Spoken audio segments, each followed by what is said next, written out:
What's up, team? Time for that staff video update. You're watching this on Wednesday. I'm recording this on a Tuesday, and I'm still here, and I'm guessing you're still here, which means the rapture didn't happen. I know it was prophesied on TikTok and social media and Instagram, but alas, here we are, which is either good news or bad news. I mean, either way, I'm excited about this weekend. Andy is going to be wrapping up our series, Don't Get Screwed, and I've received a ton of great feedback on the content, on the way God is kind of weaving a message for not just for our church, but in some ways for what our world needs now. And you see it, it's not only relevant here, you see that same message being delivered other places. And so I want to talk through a couple of things that I think will help equip you for the weekend ahead. The first one I want to talk about is Charlie Kirk. There are some people who will say things like, is Ben afraid of mentioning Charlie Kirk? Or is Ben afraid of mentioning Charlie Kirk because he's going to offend someone? And the truth is, I'm not actually afraid of mentioning Charlie. And it doesn't matter whether I mention Charlie or not. I think if you're not aware of this, people have all sorts of reactions around him. And so my goal at our weekend service, and I think what unites us all, is we want to introduce people to Jesus. And we are aware that we have a wide audience every single weekend. And so how do we best focus their energy on the one thing that matters most, which I think is what Charlie would want. So if somebody is mentioning, am I afraid or whatever, the truth is, whether I mention him or not, people are going to be offended. They're going to think I didn't say enough, I said too much. It's not out of fear, it's out of focus on our mission that really drives why we do what we do. And so if you didn't see the Charlie Kirk video, I do mention it on our app.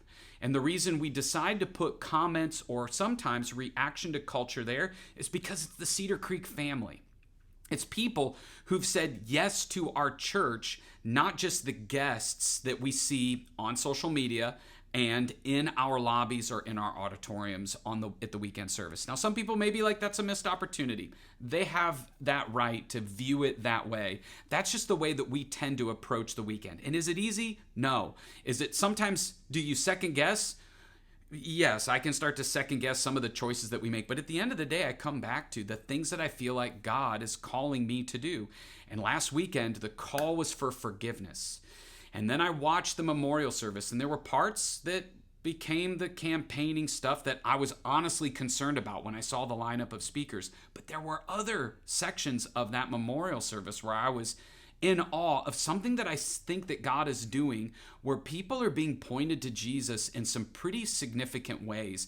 And so here's my prayer, which I mentioned this on the app, is that would be the story that God continues to write through us, that we would be bold in our faith. And so if somebody comes up to you this weekend and is like, why didn't Ben mention it? Why isn't Ben talking about it? You can say, he did.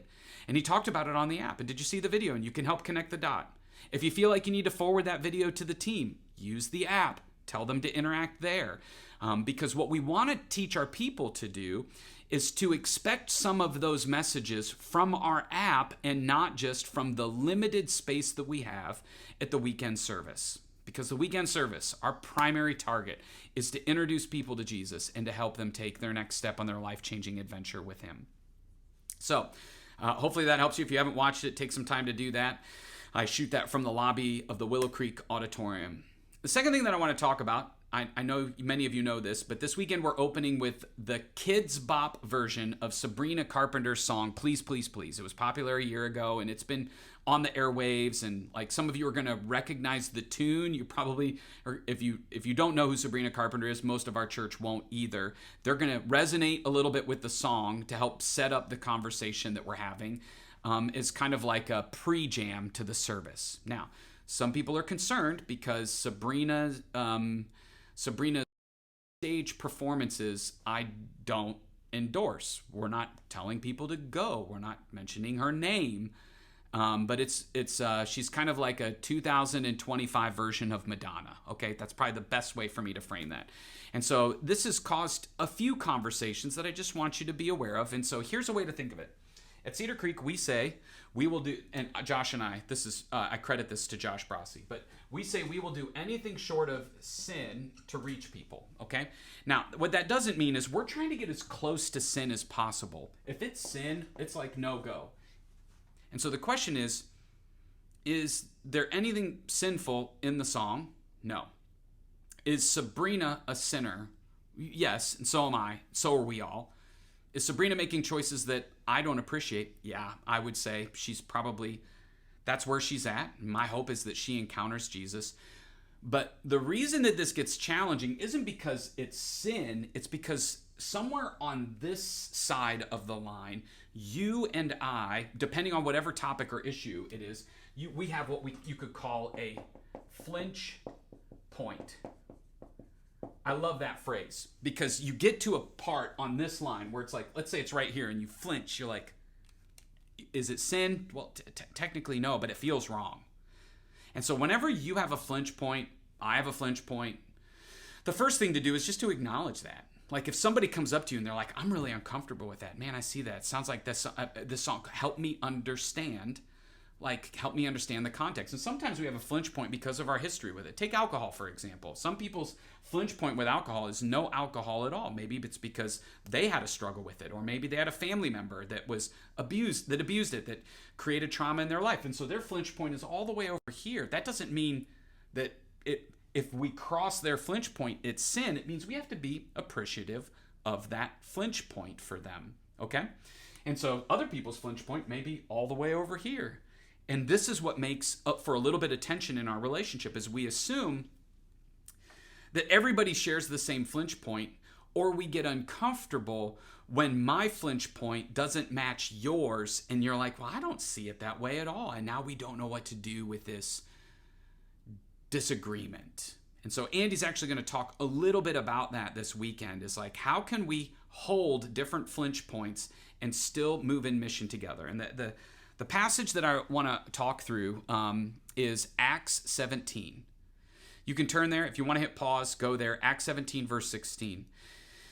Paul has been on his second missionary journey. He was just in Thessaloniki, and he's on his way to Athens. And it says in verse 16, I'm reading it from my screen here, while Paul was waiting for some of his companions, travel companions, to join him in Athens, it says that he was greatly distressed to see the city was full of idols. And the truth is, Athens had hundreds of idols. They had idol worship everywhere. It was kind of like the cornucopia of all sorts of statues and idols. And Athena was probably the primary, the Parthenon was the primary idol that they worshipped. But if you've been there, you've seen some of the statues, some of the remnants of statues today.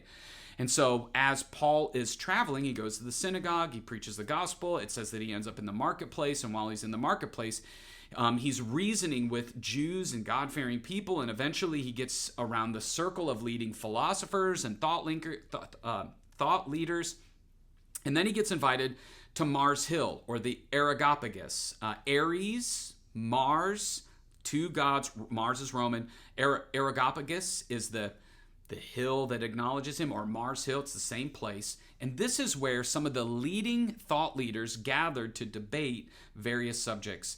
And what I find interesting, if you read forward, is what Paul does on the Areopagus, where all of these thinkers, all of these statues, all of these people who were idol worshipers are debating. What Paul says is he acknowledges their spirituality. Hey, I can see how spiritual, how religious you are. Instead of expressing his, you could say, flinch point or the sin that he saw, idolatry, instead of leading with that, he's trying to create an entry point to point them to Jesus.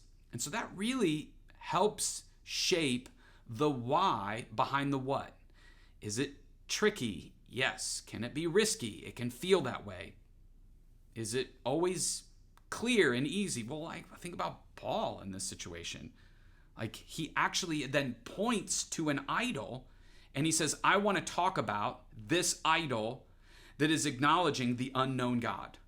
So could it be said Paul was endorsing idolatry? I don't think he was. I just think he was doing anything short of sin to introduce people to Jesus. And he unpacks like God is bigger than any idol that we could make.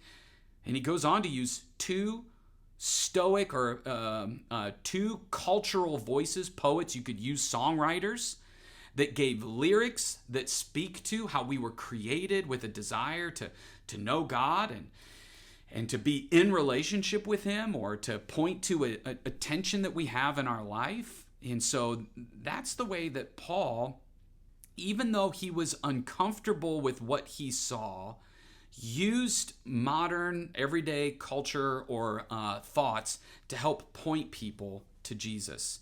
And so that's one of the biblical examples that we use. Do we need to be careful with it? For sure. Does it mean do whatever you want? No, it does not. But I do think that's helpful for you and me to go, you know what, sometimes we are going to be uncomfortable. We should be uncomfortable with what we see. I'm not saying be comfortable with everything. I'm not saying you have to like everything that we do, but understand the method behind the mission. We're trying to create an entry point where it breaks down barriers or whatever, just creates a connection point for us to say, hey, let me introduce you to Jesus. So I think that story is helpful. I don't know that I've ever talked through that there. And so sorry, this video was a little bit longer than a normal staff video update, but hopefully that helps equip you as we step into not just this weekend, but you're going to hear that mentioned throughout the third year.